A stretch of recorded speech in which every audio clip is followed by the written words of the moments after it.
함께 보실 말씀은 에스라 4장 11절에서 24절 말씀입니다. 에스라 4장 11절에서 24절입니다.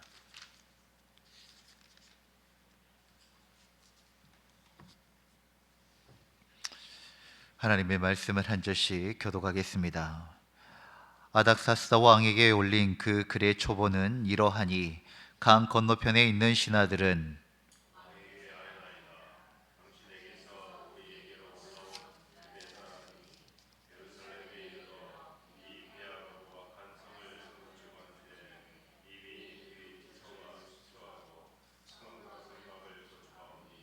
이제 왕은 아시옵소서. 만일 이 성읍을 건축하고 그 성곽을 완공하면 저 무리가 다시는 조공과 관세와 통행세를 바치지 아니하리니 결국 왕들에게 손해가 되리이다.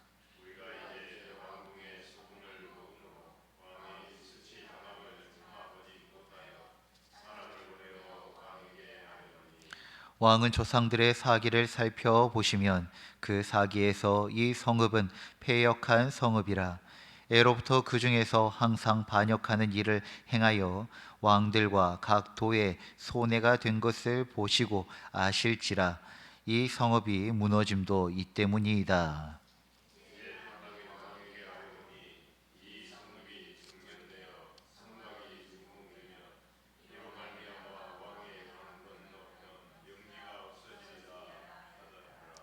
왕이 방백 루훔과 서기관 심세와 사마리아에 거주하는 그들 동관들과 강 건너편 다른 땅 백성에게 조서를 내리니 일러스되 너희는 평안할지어다.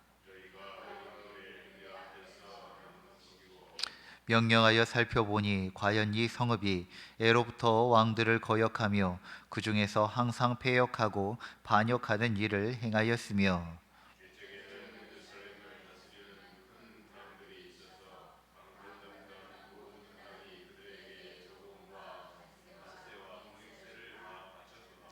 이제 너희는 명령을 전하여 그 사람들에게 공사를 그치게 하여 그 성을 건축하지 못하게 하고 내가 다시 조서 내리기를 기다리라.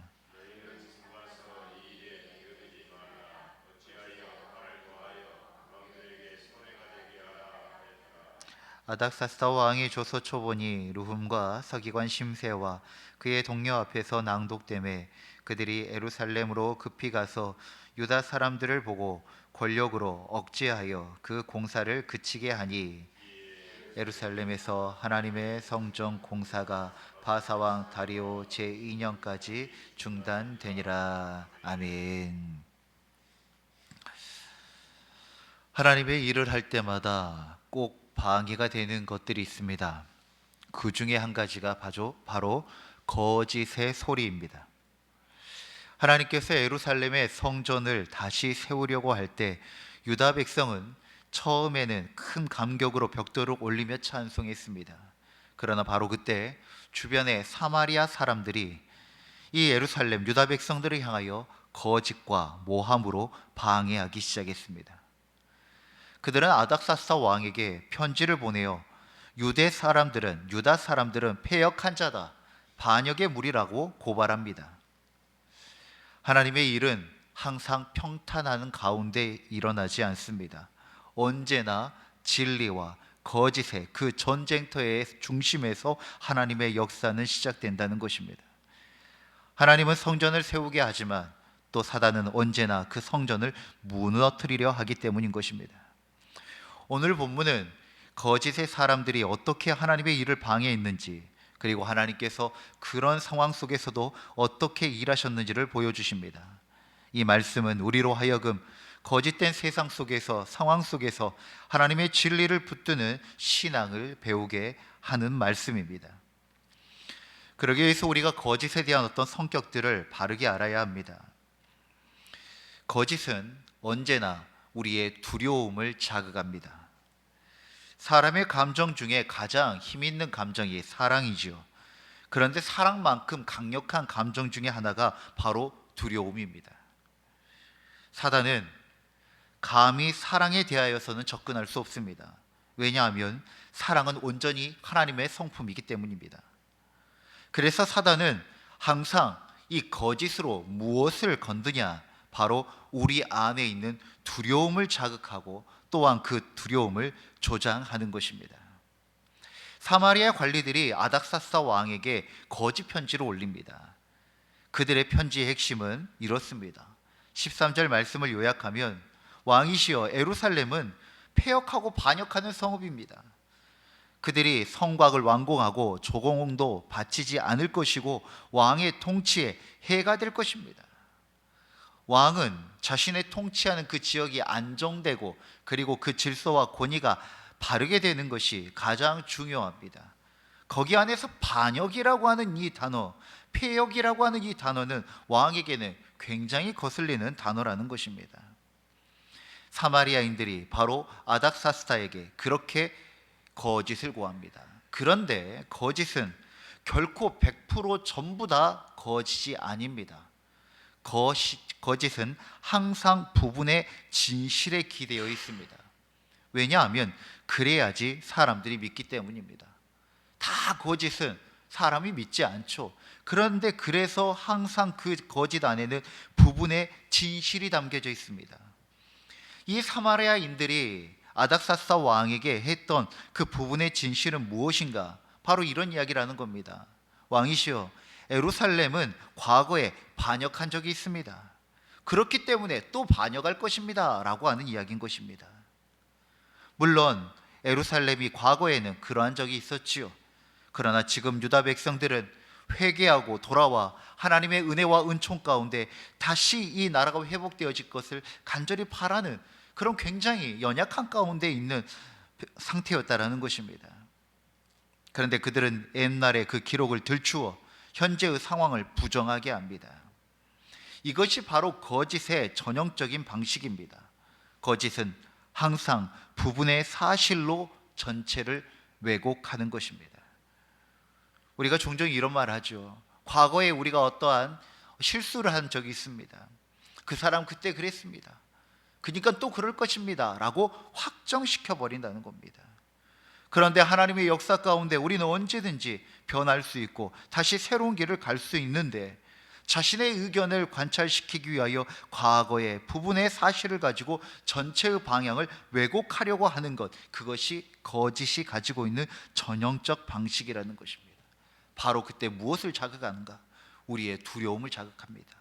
그렇기 때문에 우리는 그 두려움 때문에 작은 한 조각을 보고 때로는 그 거짓의 흐름에 따라 빠져버릴 때가 많다는 것입니다.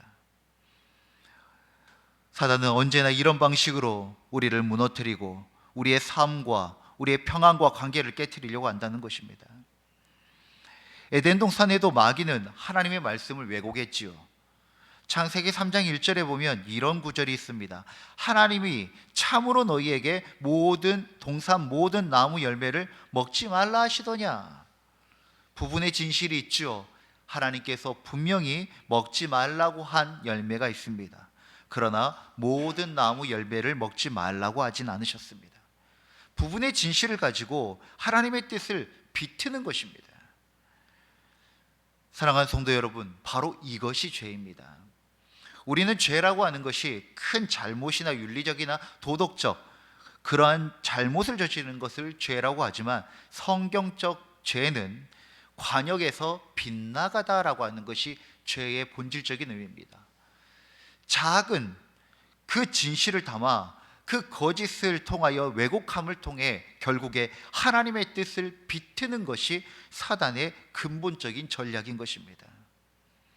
거짓은 언제나 두려움을 조장하고 그리고 진리를 왜곡하여 사람의 마음을 흔듭니다. 그래서 우리는 우리의 두려움의 영향을 받는 것이 아니라 오히려 이 두려움에 영향을 받고 반응하면 판단이 흐려지기 쉬운 것입니다. 그래서 우리는 하나님을 경외해야 합니다.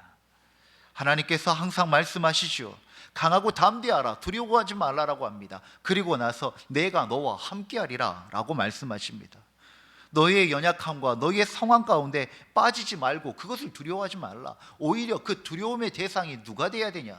바로 경외함으로 그 하나님을 향하여야 한다는 말씀을 하나님은 매 순간 위기 때마다 우리에게 말씀하고 있는 것입니다.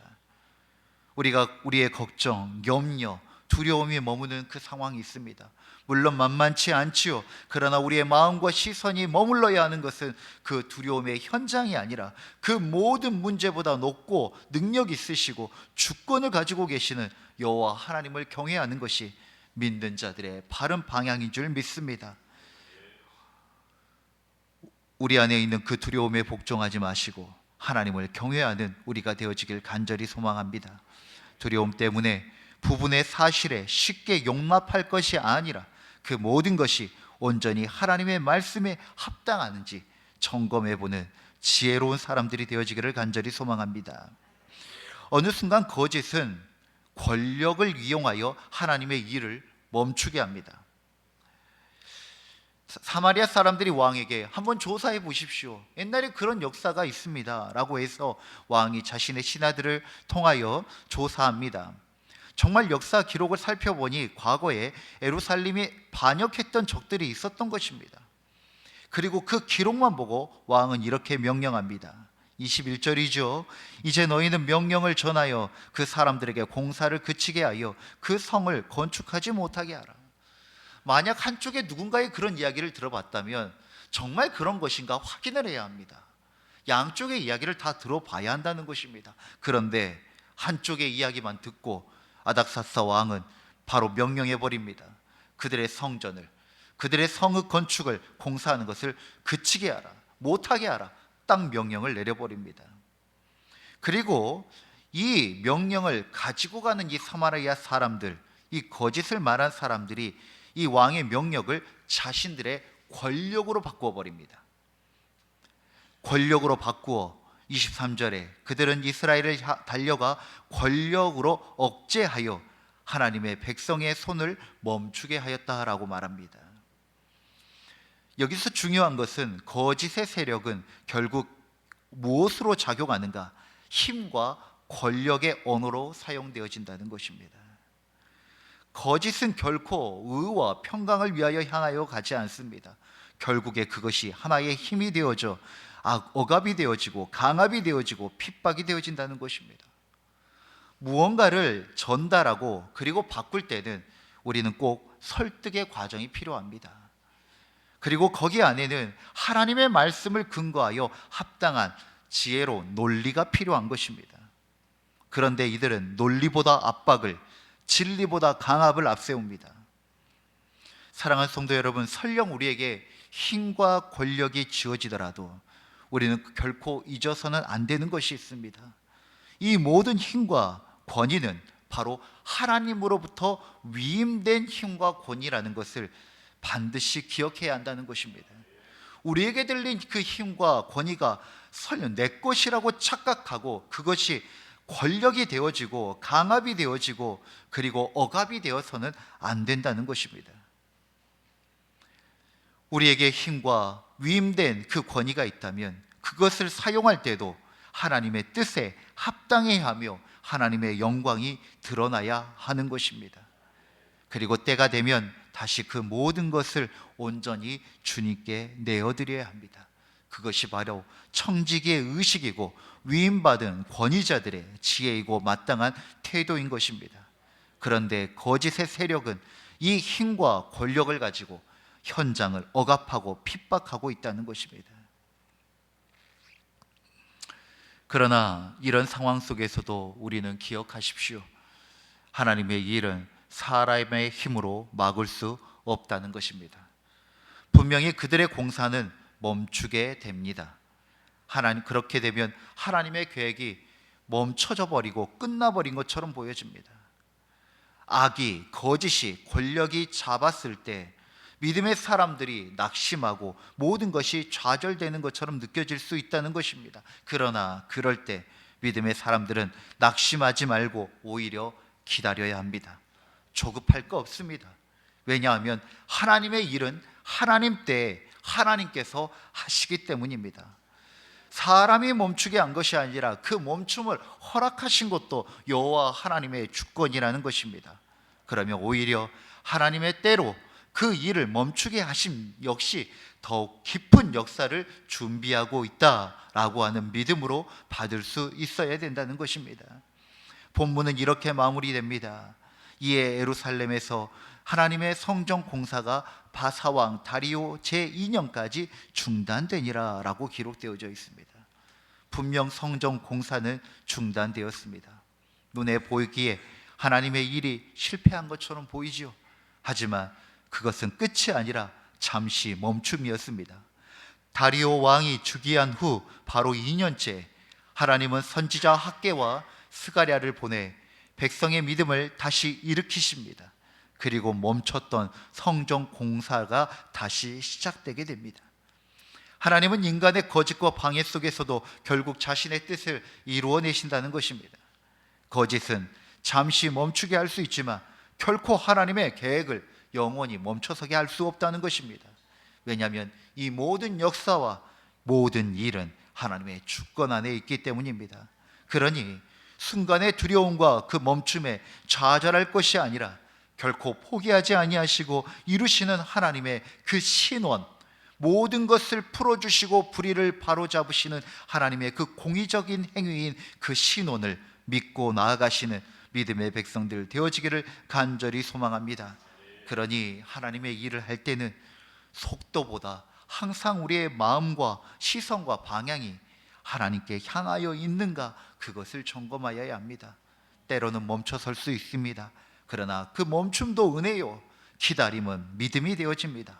멈춤의 자리에서 하나님을 신뢰하면 그분은 반드시 새로운 시작을 주시고 우리는 그 놀라운 역사 가운데 서 있다는 것을 깨닫게 될 것입니다. 사랑하는 성도 여러분, 사마리아의 거짓은 잠시 성전 건축을 멈추게 했지만 하나님은 진리로 성전을 다시 세우셨습니다. 세상은 거짓으로 일할지라도 하나님은 진리로 일하십니다. 그러니 우리는 거짓의 소리를 따라갈 것이 아니라 진리를 따라가 하나님의 놀라운 구원의 역사 가운데 동참하는 주의 백성들이 되어져야 할 것입니다.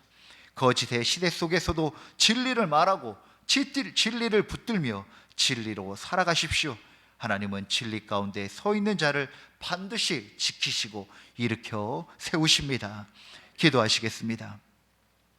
진리의 하나님, 거짓이 가득한 세상 속에서 저희의 믿음을 지켜주소서. 사람의 말들과 세상의 말들보다 하나님의 말씀을 더 신뢰하게 하시고 두려움 대신 담대함으로 살게 하여 주옵소서. 주님, 때로는 우리의 일이 멈추는 것 같을지라도 그 멈춤 속에서도 하나님의 손길을 보게 하소서. 하나님의 역사는 하나님의 때에 하나님께서 행하시는 줄 믿습니다.